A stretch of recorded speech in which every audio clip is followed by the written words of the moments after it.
안녕하세요. 오늘 소개할 책은 대한민국 부동산 역사와 한 가족의 기막힌 흥망성쇠를 담은 에세이, 나의 이상하고 평범한 부동산 가족입니다. 저자는 바로 영화 버블 패밀리의 감독 마민지 님인데요. 이 영화, 한국 작품 최초로 EBS 국제 다큐 영화제에서 대상을 수상하며 큰 화제를 모았죠. 이 책은 영화보다 더 깊고 생생하게 장녀 마민지 감독의 시선으로 가족의 이야기를 들려줍니다. 그날은 우리 집이 망한 날이었다. 책은 이렇게 강렬하게 시작합니다. 초등학생이었던 저자는 어느 날 갑자기 집에 전기가 끊기는 황당한 경험을 하게 되죠. 넓고 쾌적했던 아파트, 외제차, 잦은 파티, 풍족했던 일상은 순식간에 무너지고 가족은 작은 전셋집으로 이사해야만 했습니다. 도대체 무슨 일이 일어난 걸까요? 바로 부동산 때문이었습니다. 한때 도시개발 붐을 타고 승승장구했던 아버지의 사업은 IMF 외환위기라는 거대한 파도 앞에 무너지고 말았죠. 저자는 성인이 된 후 구술생애사 과제를 통해 부모님의 이야기를 기록하기 시작합니다. 부동산은 말이야, 10원 있으면 20원짜리 땅을 사는 거야. 아버지는 늘 이렇게 말씀하셨죠. 88올림픽 이후 서울 강남, 송파를 중심으로 뜨거웠던 부동산 투기 열풍. 저자의 부모님도 하면 된다는 믿음으로 과감하게 베팅했지만 결국 실패하고 막대한 빚만 남게 됩니다. 이 책은 단순한 가족사가 아닙니다. 구매할 살 집은 넘쳐나지만 거주할 살 집은 부족한 대한민국 부동산의 현실을 적나라하게 보여주죠. 하지만 이 책은 절망만을 이야기하지 않습니다. IMF 외환위기라는 거대한 시련 속에서도 살아남기 위해 발버둥쳤던 평범한 사람들의 이야기, 그리고 그 시대를 살아온 우리들의 자화상을 따뜻하고 유머러스하게 그려냅니다. 부동산과 뗄 수 없는 한국 사회, 그 안에서 펼쳐지는 한 가족의 드라마. 나의 이상하고 평범한 부동산 가족, 여러분께 강력 추천합니다. 그럼 좀 더 자세한 책 소개로 들어갑니다. 966번째 책 소개입니다. 책에서 일부 내용을 발췌하여 소개드립니다. 책 제목, 나의 이상하고 평범한 부동산 가족. 저자, 마민지. 출판일, 2023년 8월 31일. 상상빌더 한 줄 요약. 대한민국 부동산의 흥망을 알자. 책 소개. 부동산과 지독하게 얽힌 한 가족의 흥망사를 다룬 에세이. 이야기의 바탕이 된 영화 버블 패밀리는 제14회 EBS 국제 다큐 영화제에서 한국 작품 최초로 대상을 수상하였다. 영화의 감독이자 책의 저자인 마민지가 장녀의 시선으로 약 30년에 걸쳐 가족이 겪어온 흥망성쇠를 1980년대 한국의 도시개발사와 함께 엮어 신랄하고도 흥미롭게 풀어낸다. 저자 소개. 저자, 마민지, 영화감독. 변칙적으로 확장하는 독립영화 제작사 쌍마픽처스를 운영하며 다큐멘터리 영화를 기반으로 창작 활동을 한다. 사회 주변부적 관점에서 문제를 바라보며 예술계의 현안을 해결하기 위한 다양한 문화예술 사업을 기획한다. 또한 도시를 기록하거나 오래된 자료를 발굴하여 새롭게 읽어내는 것에 관심을 가지고 있다. 책에서 얻은 내용. 장녀이자 IMF 키즈가 바라본 땅과 지독하게 얽힌 우리 가족, 요지부동산 패밀리의 흥망성쇠기. 나의 이상하고 평범한 부동산 가족은 땅, 그러니까 부동산과 지독하게 얽힌 한 가족의 흥망사를 다룬 에세이다. 이야기의 바탕이 된 영화 버블 패밀리는 제14회 EBS 국제 다큐 영화제에서 한국 작품 최초로 대상을 수상하였다.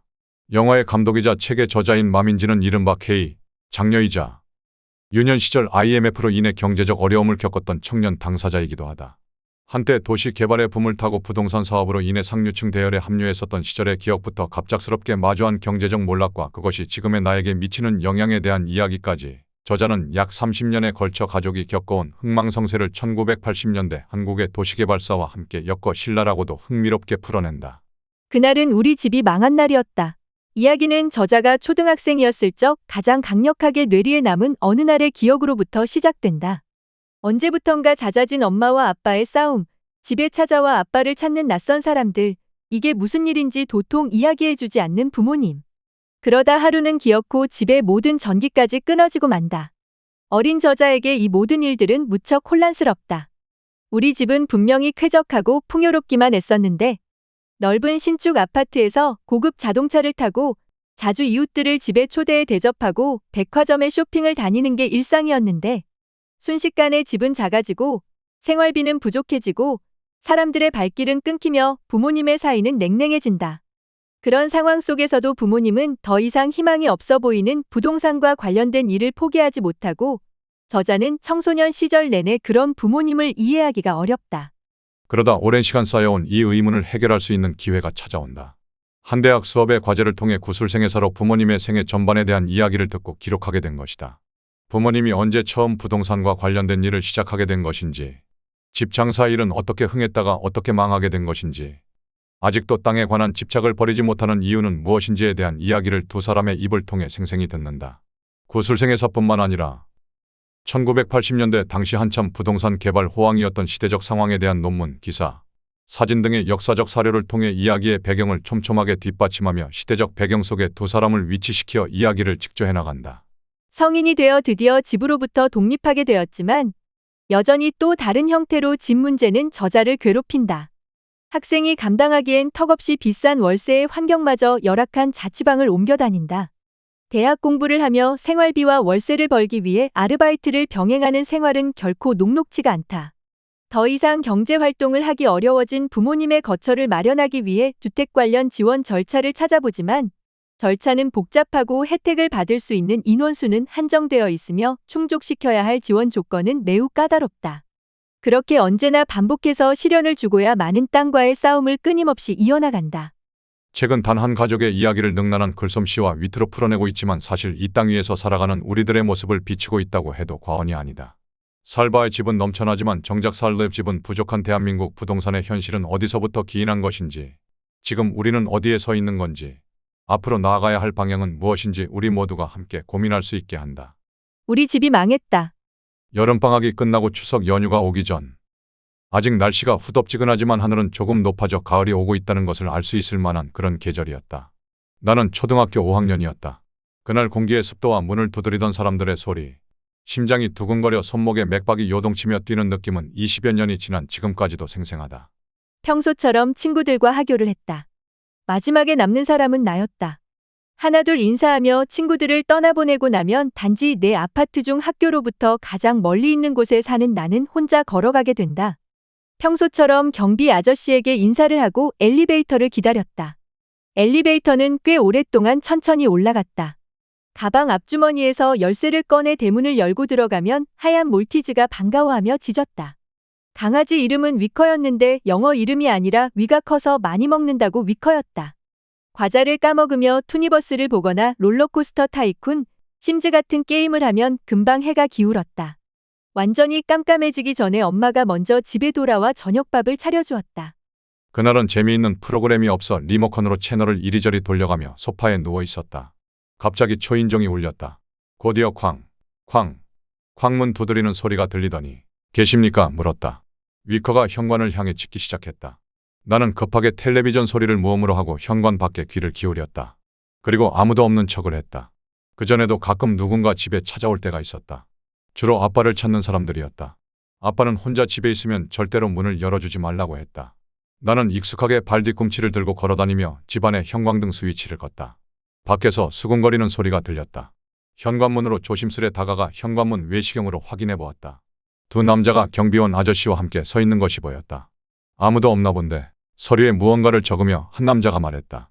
경비 아저씨는 아까 애가 올라갔는데 라며 말끝을 흐렸다. 잠시 정적이 흐르고 나서 남자들은 다시 문을 두드렸다. 이어서 초인종 소리가 몇 차례 더 울렸다. 몇 분이 흘렀을까? 엘리베이터가 도착했고 사람들이 돌아갔다. 혹시 그 사람들이 다시 올라올지도 모른다는 생각에 몇 분 정도 더 숨을 죽이고 기다렸다. 조심스레 텔레비전 소리를 키웠다. 다시 소파에 누워 과자를 먹으며 안도의 한숨을 내쉬었다. 그런데 갑자기 집안의 모든 가전제품에서 뚝 끊어지는 소리가 나더니 텔레비전이 함께 꺼졌다. 정적이 흘렀다. 거실 형광등 스위치를 켜보았지만 반응이 없었다. 냉장고도 전기가 나가 있었다. 두꺼비 집을 열어 차단기를 올려도 소용없었다. 가스레인지 불을 켜보니 가스는 새어나왔다. 화장실 물도 나오는 것을 확인했다. 아파트 단지 전체가 정전되었나 싶어 거실 창밖으로 다른 집들을 살폈다. 몇 년에 한 번 정도이지만 종종 아파트 단지 전체가 정전되곤 했기 때문이다. 그런데 맞은편 아파트 거실에는 텔레비전이 켜져 있었다. 이상했다. 혹시 우리 아파트 건물만 정전이 된 것일 수도 있다는 생각에 일단 경비실에 찾아가기로 했다. 엘리베이터 버튼을 눌렀다. 아파트 엘리베이터는 작동이 되고 있었다. 나는 1층으로 내려가 경비 아저씨를 찾아갔다. 경비 아저씨는 안타까운 표정으로 아까 사람들이 와서 우리 집만 전기를 끊고 갔다고 했다. 내일 다시 와보라고 이야기해봤지만 소용이 없었다고, 집에 애만 혼자 있는데 전기를 끊었다고 중얼거리며 혀를 찼다. 아무 가전제품도 작동되지 않는 집에는 고요한 정적이 흘렀다. 점점 해가 지고 있었다. 5시 무렵이 되면 엄마가 퇴근하니 조금만 더 기다리면 되겠다 싶었다. 냉장고가 작동 안 하면 안에 있는 음식이 모두 상할까봐 걱정이 되었다. 냉동실도 금방 녹아버릴 것 같았다. 강아지 위커는 밖에서 소음이 들려올 때마다 짖었다. 해가 넘어가기 시작하니 금방 공기가 푸른빛으로 바뀌었다. 이제 혼자 집에 있는 것이 무서워지기 시작했다. 5시가 넘었는데도 엄마는 오지 않았다. 나는 집에 있는 동전을 긁어모아 집 밖으로 나갔다. 가장 가까운 공중전화 부스로 가 엄마와 아빠에게 차례로 전화를 걸었다. 초등학생이었던 나는 휴대폰이 없었다. 아무도 전화를 받지 않았다. 혹시 엄마가 저녁장을 보고 있을까 싶어 집 앞에 있는 마트로 향했다. 마트 코너 구석구석을 돌아다녀 보았지만 엄마의 모습은 보이지 않았다. 경비 아저씨를 보기 괜히 창피해 아파트 입구에는 있고 싶지 않았다. 집 안으로는 더더욱 들어가고 싶지 않았다. 마트 옆 계단에 앉아 혹시 퇴근 후 장을 보러 오는 엄마와 마주치기를 바랐다. 엄마와 손을 잡고 마트에 들어가는 또래들을 보니 부모님이 야속했다. 시간이 더디게 흘렀다. 답답함이 들 때마다 공중전화 부스로 향해 전화를 하거나 마트를 한 바퀴씩 돌았다. 어느새 1시간이 넘게 흘러 있었다.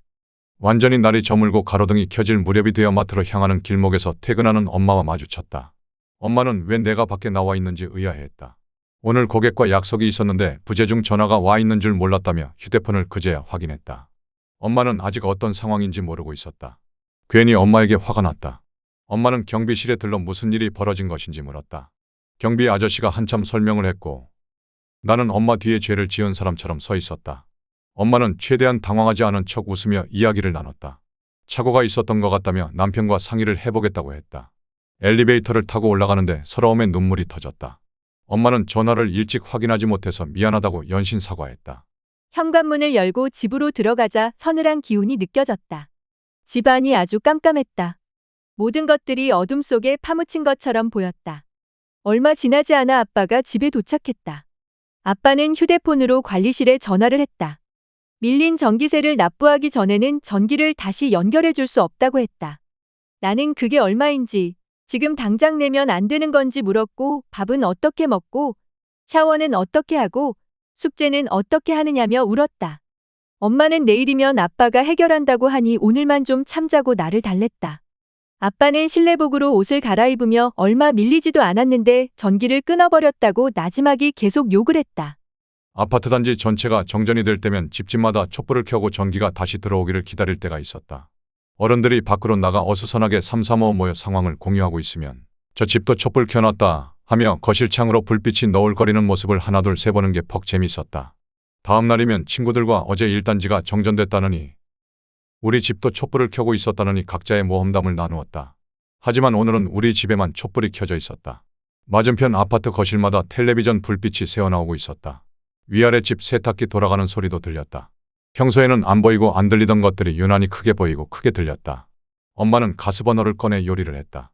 식사를 하는 동안 엄마와 나는 아빠를 원망하는 소리를 몇 마디 던졌지만 이내 말문을 닫았다. 아빠는 내일 아침 관리사무소 문이 열리는 대로 밀린 돈을 모두 낼 테니 걱정하지 말라고 신신당부했다. 텔레비전이 켜지지 않는 거실에선 가족들끼리 할 일이 없었다. 아빠는 일찌감치 안방으로 들어갔다. 엄마는 냉동실에 있던 음식들을 급한 대로 아이스박스에 옮겨두었다. 화장실에 초를 가지고 들어가 세수를 하던 나는 혹시 귀신이 나올까 무서워 엄마에게 옆에서 계속 말을 걸어달라고 했다. 자기 전 엄마와 함께 침대에 누워 바라본 보름달은 평소보다 훨씬 밝아 보였고 달빛이 비추는 집안 풍경은 낯설었다. 그날은 우리 집이 망한 날이었다. 올 것이 왔다. IMF. 초등학교 2학년 2학기 가을 텔레비전에서는 대한민국이 IMF 국제통화기금에서 구제금융을 신청하기로 했다는 뉴스로 가득했다. 매일같이 한 번도 본 적 없었던 새로운 단어가 헤드라인을 장식했다. 주가가 사상 최대로 하락했고 대기업의 부도가 이어졌다. 아시아에 4마리 용이 추락하고 있다는 이야기와 함께 은행으로 몰려드는 사람들과 대량 해고로 양복을 입은 채 갈 곳을 잃은 회사원들의 모습이 늘 방송되었다. 전 국민이 함께 이 위기를 극복해 나가기 위해 허리띠를 졸라매야 한다고 했다. 대대적으로 KBS 금 모으기 캠페인이 시작되었다. 국가의 부채를 갚기 위해 수많은 사람들이 줄을 서서 장롱 속에 있던 금반지와 금거북이, 금목걸이를 기부했다. 방학 내내 텔레비전에 나오는 경제 위기 극복 특별 프로그램들을 보며 나는 부모님에게 우리 집도 금을 기부하자고 했다. 우리도 국가적 운동에 동참해야 한다고 말이다. 사실인지 아닌지 알 도리가 없었으나 아빠는 얼마 전에 금을 다 팔아서 기부할 게 없다고 했고 엄마는 나 모르게 이미 기부를 했다고 말했다. 손을 보태고 싶었던 나는 ARS 기부 전화를 몇 차례 걸었다. 초등학교 3학년 새 학기가 시작되었을 때 담임 선생님은 금 모으기 운동에 참여한 학생이 있으면 손을 들어보라고 했다. 나라가 힘든 시기이니 함께 힘을 모아야 한다고 이야기했다. 학교에서 열리는 IMF 관련 행사의 모든 준비는 어머니회가 도맡았다. 엄마는 어머니회에 적극적으로 참여해 부회장까지 역임한 바 있었다. 바자회 날이 되면 떡꼬치 냄새와 전 부치는 소리가 운동장을 가득 메웠다. 나는 친구들과 1,000원씩 챙겨와 335 몰려다니며 마음에 드는 물건을 구입하거나 떡꼬치를 사 먹었다. 바자회에서 구입한 독특한 재질의 빨간색 크로스백은 그의 나의 주요한 패션 아이템이었다. 폐신문지를 많이 기부하는 것에 경쟁이 붙어 학부모들은 차에 폐지를 잔뜩 실어 날랐다. 어떤 날은 어머니회에서 폐기름을 모아 비누를 만들어 나누어 주었다. 나는 절전이라고 쓴 종이를 거실 스위치 옆에 붙여놓고는 부모님이 불을 안 끌 때마다 잔소리를 했다. 그 무렵 아빠 사업에 사기를 쳤다는 사기꾼 때문에 부모님은 둘 다 정신이 없었다. 집에 자주 놀러왔던 어떤 아저씨가 거짓말을 했다는 것이었다. 전화로 욕을 하며 소리를 지르는 날이 이어졌고 부모님도 서로 언성을 높이며 싸웠다. 그럴 때마다 나는 텔레비전 소리를 가장 크게 키워놓고 싸우지 말라며 울었다. 두 사람은 내게 소리를 줄이라며 잠시 싸움을 멈추기도 했지만 어떤 날은 육탄전을 벌이기까지 했다. 엄마가 손톱으로 핥히자 아빠의 메리아스가 찢어졌고 놀란 아빠는 엄마를 밀쳐냈다. 결국 엄마가 바닥에 넘어졌다. 나는 부모님과 함께 그 사기꾼 아저씨 번호로 전화를 걸어 소리를 질렀다. 그의 여름방학, 나는 화장실에서 볼일을 보고 있었다. 손님이 온 줄도 모른 채 휴지가 없어 엄마를 크게 불렀고 누군가 밖에 있다는 것을 알고는 부끄러워져 빠르게 방으로 숨었다. 부동산 사람들과 집을 보러 온 사람들이었다. 내 방을 보러 사람들이 들어오는 바람에 나는 다른 방으로 피신했다. 아빠가 부동산에 집을 내놓았다고 했다. 엄마는 지금 당장 사업이 어렵다고 집을 팔면 다시 회복하기 어려울 거라고 주장했다. 더욱이 대대적으로 인테리어 수리를 해서 들어온 집이었기에 엄마는 이 집에 대한 애정이 컸다. 몇 차례의 고성이 오간 끝에 결국 아빠가 이겼다. 나중에야 안 사실이지만 아빠는 당시 가파르게 오르는 금리 탓에 도산 위기에 처해 있었다. 당장 융통할 수 있는 현금을 마련하기 위해서 아빠는 팔 수 있는 것들을 닥치는 대로 팔았다.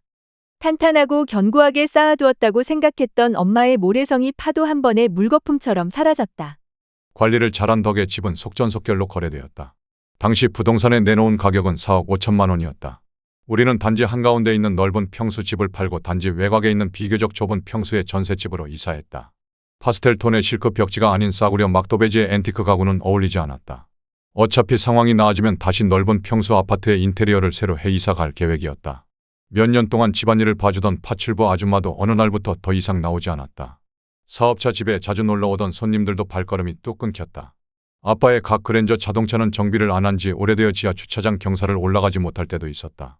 그러면 아빠는 지하 주차장을 몇 바퀴 돌며 차를 준비운동시키고 엑셀을 3개 밟아 전속력을 다해 겨우 주차장을 빠져나왔다. 비교적 다정했던 엄마와 아빠의 사이는 점점 냉랭해졌다. 아빠가 주는 생활비가 급격하게 적어졌지만 엄마의 씀씀이는 다시 줄어들지 않았다. 사교 생활을 마음껏 하기 어려워지자 엄마는 백화점 셔틀버스를 타고 천호 현대백화점과 잠실 롯데백화점에 가서 아이 쇼핑을 했다. 그러다가 신용카드를 만들어 장을 보았다.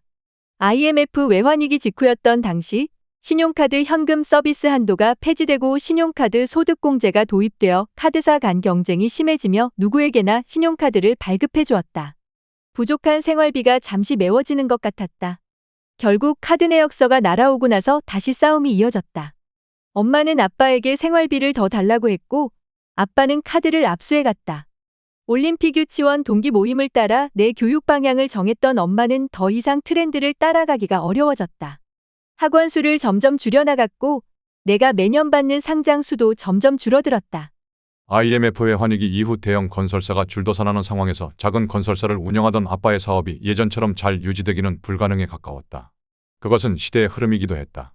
비록 집장사이기는 했지만 부동산으로 한평생 경제 활동을 해왔던 두 사람은 이러한 현실을 받아들이기가 어려웠을지도 모른다. 오랜 시간 동안 직접 경험해왔던 부동산에 대한 믿음으로 부모님은 과감한 결정 혹은 과도한 욕심으로 올인해버린 이번 베팅은 성공적이지 않았다. 또한 세월이 흐르고 시장은 바뀌었지만 두 사람에게 부동산을 제외한 다른 선택지는 잘 보이지 않았을 것 같다. 부모님의 선택을 온전히 어쩔 수 없었던 것이라고 치부해 버릴 수는 없다. 하지만 한편으로 과거의 도시개발 과정을 살펴보니 그 이면에는 사람들의 투기를 부추기고 책임지지 않는 한국 사회가 있었다. 어떤 할아버지가 탑골공원에서 바둑이나 장기를 두며 시간을 보내는 것처럼 아빠는 동료처럼 여기는 사람들과 새로운 사업을 구상하며 카페에 앉아 시간을 보내고 있을 뿐이었다. 종일 죽치고 앉아있는 할아버지들을 보는 카페 사장님들 속은 타겠다 싶지만 이 사람들이 갈 곳이 또 어디 있겠나 싶었다. 그래서 자리를 차지하고 있지 말라고 단속을 나간다는 경찰들이 야속하게 느껴지는 것이다. 이제 시간은 IMF 외환위기가 오기 전으로 되돌릴 수 없고 사회구조는 이미 달라질 대로 달라졌다.